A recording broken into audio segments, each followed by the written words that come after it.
welcome back to our Workforce SHRM live stream here, live from the Exposition Hall at the SHRM 2018 Conference.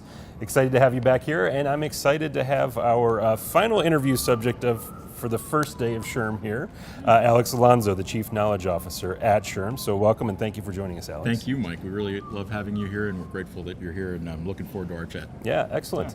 So I want to talk to you about the SHRM certifications, get an update on what's happening with the SHRM CP, SHRM SCP, and kind of how you see the market evolving for certifications, how it fits into it. So before we do that, a couple stats. Feel free to jump in if I get anything wrong here. Sure. Fourth year now for the SHRM CP, CSP, 112,000 certificate holders now. That's correct. Approximately 9,000 actually attending SHRM this week here in Chicago. 9,000 in Chicago, yep. You're hoping to test, the goal this year is that you'll be testing 25,000 additional certificate holders. Yeah. You've got an ecosystem of providers, about 300 providers of education leading into the certification. 2,300 who are actually eligible to do recertification credits for certification. So obviously it's been a busy 4 years. It has, there's no question about it. The big change this year is you have a new president and CEO. And a new president and CEO who is a big advocate for SHRM certifications. He made a couple of statements from the main stage at the keynote talking about his own certification, the process of going through that certification. He's definitely a very enthusiastic leader and a supporter of the certifications. That's obvious so far.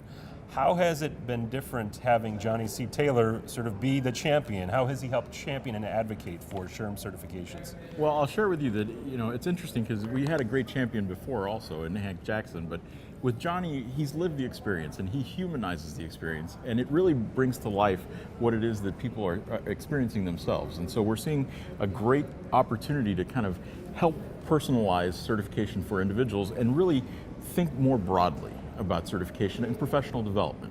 And so we'll see, for instance, that there's quite a few examples where Johnny is thinking more broadly than just earning that credential and maintaining it. He's also thinking about how we help people along their career trajectory. How is it that SHRM plays a role in taking people from the day that they enter the profession or they're thinking about entering the profession all the way through to the day that they retire as a CHRO if they can. So that's the biggest difference. I think Johnny is thinking about that career arc all the way through, and in large part because he's lived it. He's experienced it, so to him it's very personal. And that's the one thing I see as a great difference. I'll get back to that in a minute, but you just came from, I think, a Smart Stage presentation about certifications? I was doing a concurrent session on certification, and during that session what we were actually looking at was offering tips, test-taking tips for people who are interested in earning their credential. Because I find that demystifying the process really helps people kind of put them at ease in terms of what it's like to earn that credential, what it's like to become a certified professional, and we try to offer them guidance on things that they should avoid when thinking about those mental twists and those things that you're doing while trying to find the right answer on an item, right? You read an item that consists of 250 words, and some of it all seems like gobbledygook, but we try to demystify that so that people really can have a positive experience while testing. So let me ask you about, so it's been 4 years. I think the first year, obviously, there was a lot of perhaps confusion in the marketplace because you had the HRCI certifications and the SHRM certifications. How has the reaction evolved over the 4 years as you're talking to people who are going through the pathway, who are considering getting a SHRM certification? What's sort of the reaction that you're getting from the audience? I'm so enthused by the audience and really with the reaction that I'm getting, in large part because people are seeing the value of a competency-based credential, and what they're really thinking about is what I kind of like to call evolving from the four little R's of HR folly all the way to the big R's of HR folly. And when we do some research with CEOs, we actually see that they're seeing a difference in people who are SHRM certified versus those that aren't. And what they really see is old HR, that's not the HR that you really think of. People focus on those little R's, and what are they? They're roles, rules, focusing on responsibilities, not really focusing on the big thing. So they're not really focusing on the big picture. When they look at a SHRM certified professional, they see something different. They see the four big R's, and those range from being resourceful, being results-oriented, being somebody who can reimagine the workplace, and being someone who really uses reconnaissance. And they're thinking about data. They're thinking about the way that they can employ information to really reimagine the workplace and strive further as a business leader. And so the response from the business community has been superb, and we hear that over and over again about how there is just such a natural difference. People can see the big picture. So yeah, let's stay on that point about the value of certifications. Sure. I know you've done some research. You presented to us yesterday during a press conference some of the top line statistics on what you're seeing, that people, the value that people are finding in it, what you're finding. So maybe give us a little high level view of that. I'd be happy to. It's interesting. I try to package these in a couple different ways. So I think about what it means to the individual when they're thinking about value, and for individuals, I try to think about what really is an intrinsic motivator versus an extrinsic motivator. And you'll see that individuals, for an example, will have greater career attitudes. They'll see a greater satisfaction with their learning trajectory, so much so that people who hold a SHRM credential are 74% more likely to have a greater understanding of their learning and really like their learning trajectory. They also see that they have greater understanding of leadership behaviors. About 58% of leaders say that they have a greater understanding of what leadership behaviors they need to be engaged in. And then most interestingly is things like extrinsic motivators like pay. I really care about pay, I'm like anybody else. And so when we look at it, you're 21% more, you're much more likely to make about 21% more than someone who doesn't hold a SHRM credential. So that's a big difference in people's lives. When you think about it, that's $17,000 more. Or you're more likely to make about $17,000 more if you hold an SCP, and if you hold a CP, it's about $5,500 more. So it makes a difference in people's lives. Yeah. So let's talk about assessments. Okay. So Johnny from the main stage yesterday made a few lighthearted comments about his own process of going through and getting certified. Yeah. I think he said something like, usually the usual test taking strategy is if you don't know the answer to the question, skip it, come back to it. He said when he got to question 6, he realized he had already skipped over 5 questions. Yeah. So everybody sort of likes to complain about assessments. Sure. And, likes to complain that these test makers and they don't know. They don't know the business. Sure. This is entirely different from the practical aspects of doing HR. What are you doing to evolve the assessment model, and what do you see as the future of assessment for SHRM certifications? So, it's interesting. I like to tell a joke that is, you don't go into testing to make friends, right? And I've been in testing for 20 years and I don't have any friends left. But what's most interesting is people do have that trepidation. They do run into those issues around test taking, and test taking can be very tricky. And I was actually enthused by Johnny's kind of lighthearted approach to it, in large part because one, he validated the seriousness of the exam, and his experience has been one where he felt that it really challenged him, and that's what we want to do. We don't want to make it so easy that people don't feel challenged and see no value in it.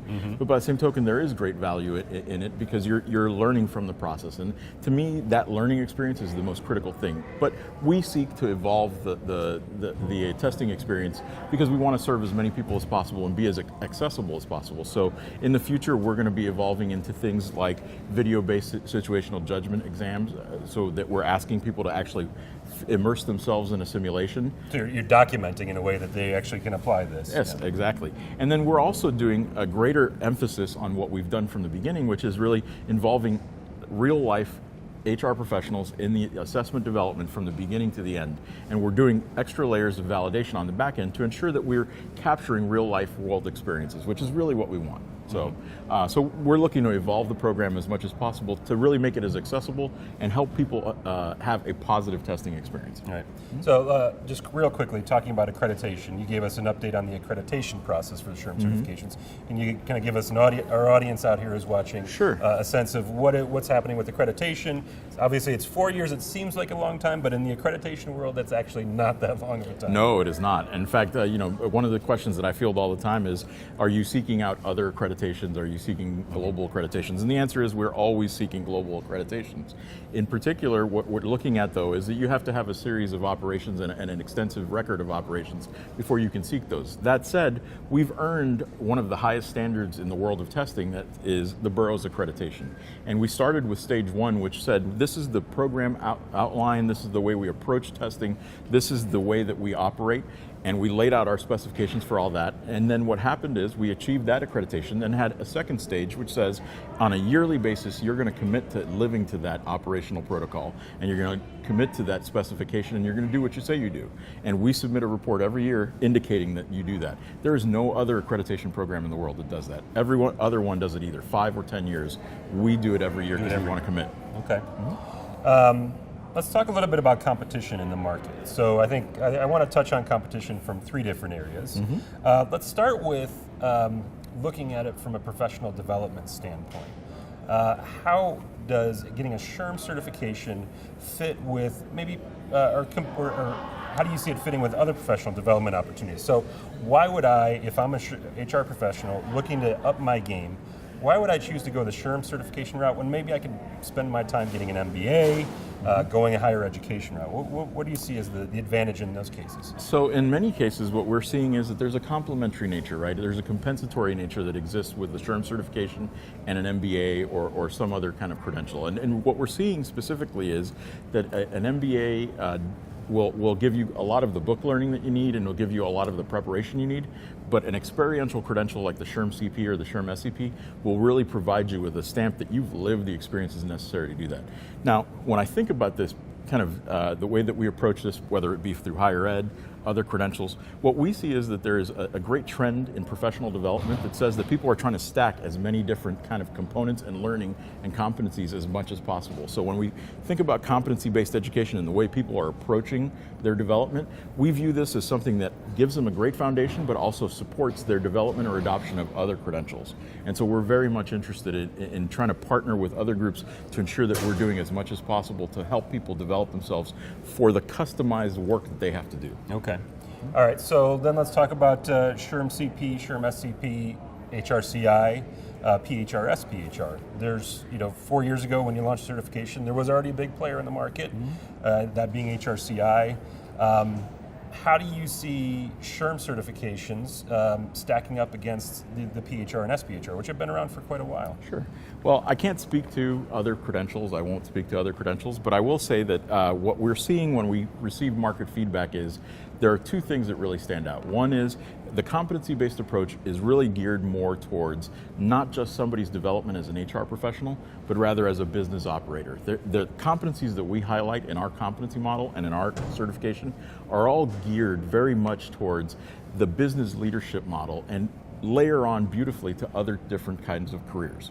In addition, we're also seeing that the job relevance associated with these credentials is just through the roof compared to other credentials. And so I would argue that when we think about the SHRM CP and the SHRM SCP, it really is the real world experience and the fact that it's developed by HR professionals that makes a big difference. Okay. All right, so one last point, HRCI. Any plans to kind of get together again? Is there anything on the table? Unfortunately, I wouldn't be able to answer that. I think that's up to our leadership. Up to your new president and CEO to determine what the relationship looks like going forward. All right, last point on competition. I want to ask about competition for time and attention. There is I think it's pretty indisputable. We have a fragmented attention, and your people who are pursuing certifications are no exception to that rule. They might not have the patience to go through a very long certification process. So I know you've launched some micro credentials and some more targeted credentials. Talk us through some of the options that you're exploring there. So we're exploring several options, and in fact, it speaks both to our learning business as well as to our certification business. When we think about credentialing, we're actually offering a portfolio of different credentials that are targeted towards various specialties. And so this year we launched something that dealt with specifically with California employment law. We're on track to launch one on talent acquisition, and we've got 2 others in the playbook that deal specifically with HR analytics as well as talent analytics, and then another one that deals with global talent mobility. But we're building a portfolio that allows people to really stack their specialty and really focus on their core, most relevant kind of expertise that they need to acquire. But that's not where we're stopping. We're actually looking in partnership with PMI as well as with AICPA, PMI being the Project Management Institute and AICPA being the Institute for Certified Professional Accountants. And what we're looking at specifically is the way that, as a group, we're looking at the way that people do their learning and really offering bite-sized learning. So we're doing micro-learning and exploring that such that you might be able to develop yourself or develop some learning in an 8-minute chunk or a 15-minute chunk. We're also looking at the way that we offer new kind of nano-learning opportunities based upon a quick read or something that you do in your spare time at work. So we're really trying to make sure that we're cognizant of this trend that people learn in bite-sized approaches, and we're trying to do things in partnership with some of our other industry leaders to make sure that we're offering the best possible content in those spaces. Yeah. So speaking of attention for time, we're at the end of the day. Okay. So I appreciate you taking time to, at the end of what's been a busy day, to share an update on SHRM certification. Thank you everybody for joining us today. Appreciate you taking time to tune in for our Workforce live stream. We'll be back tomorrow morning, so be sure to come back and check out our interviews tomorrow. Thanks again.